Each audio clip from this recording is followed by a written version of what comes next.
17 kids vanish in the middle of the night. No trace, no explanation, except for one lone survivor. That's the setup for Weapons, a 2025 film that's made all the horror film geeks toss their panties at the film's director, Zach Cregger, who I once sold an entire gallon of PCP to, but the less said about that, the better. There. This is a gallon of PCP. And honestly, his recent horror movies have made my own panties shift down a few inches as well, and today's offering, Weapons, makes them reach even closer to that floor. So let's break down what makes this movie such a trip, and why people are still arguing about that ending. Wow! A gallon. Yes. Yeah. That's illegal, right? Yeah, it's a felony. It's a felony. Yeah. Weapons unfolds in pieces, told from different character perspectives as you go through the entire movie. Think about how Gerb Martin structures Game of Thrones, but put that in a movie form and in a version that actually comes out, because he's never releasing Winds of Winter, apparently. But as you're watching Weapons, it kind of feels like you're building this puzzle with a picture that just keeps changing in small but significant ways. And it's this story structure that has the movie reviewing public losing their undies over this, and it's one of my favorite things about the movie as well. I kept hoping that the next perspective change to the next character would give me context to what I was currently watching in that moment. And I was never disappointed when one of these shifts would take place and I would learn more information, because it always added to the scene, never taking away from one. Which I've unfortunately seen in a lot of non-linear storytelling movies like this. It's just a trick of the trade to be able to do it this well. And it kind of speaks to Cregger's passion for this type of filmmaking. Good evening, and welcome to Point Counterpoint. Moving on to the cast of this beast, it's really stacked. Julia Garner as Justine gives a performance that's both heartbreaking and malevolent. You never quite know where she stands on any of this, and that sort of tension carries through the entire movie.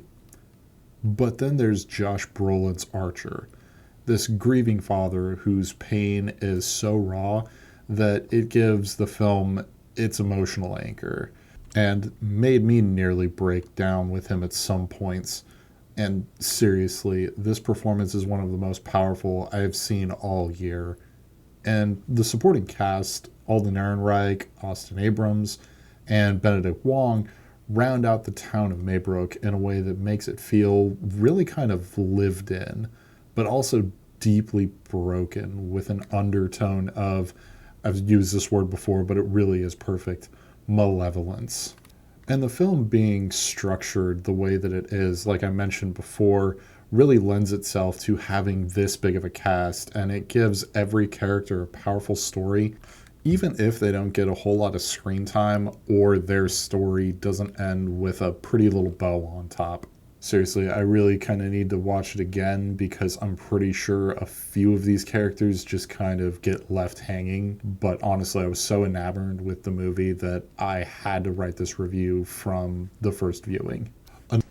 Ladies and gentlemen, this is a baby skull-seeking bullet. Yep. Another thing I loved about this movie is how the tone is constantly shifting. It's not just dark and moody. It's got some comedic elements and some emotional moments, sometimes in a way that catches you off guard by a lot. You'll laugh at something absurd and then immediately get hit with a moment that makes your stomach want to drop out of your ass. And that mix of horror and humor and dread is what gives the movie an edge over almost everything else that's coming out, and Cregger seems to be mastering this mix faster than I finish when she mentions that she's into old Sega games too. Visually speaking, Weapons is gorgeous, but also somewhat unsettling.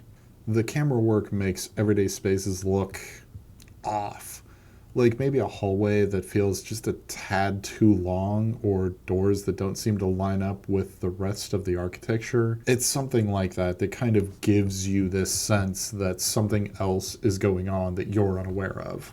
Now, I wouldn't go as far as to say that this is the most inspired portion of the movie, but it definitely gives me the sense that everyone on set had a clear vision of what things needed to look like, and gives you this feel that nothing is quite what it seems. And that really lends itself to a movie like this. All right, I gotta talk about the elephant in the room, the ending.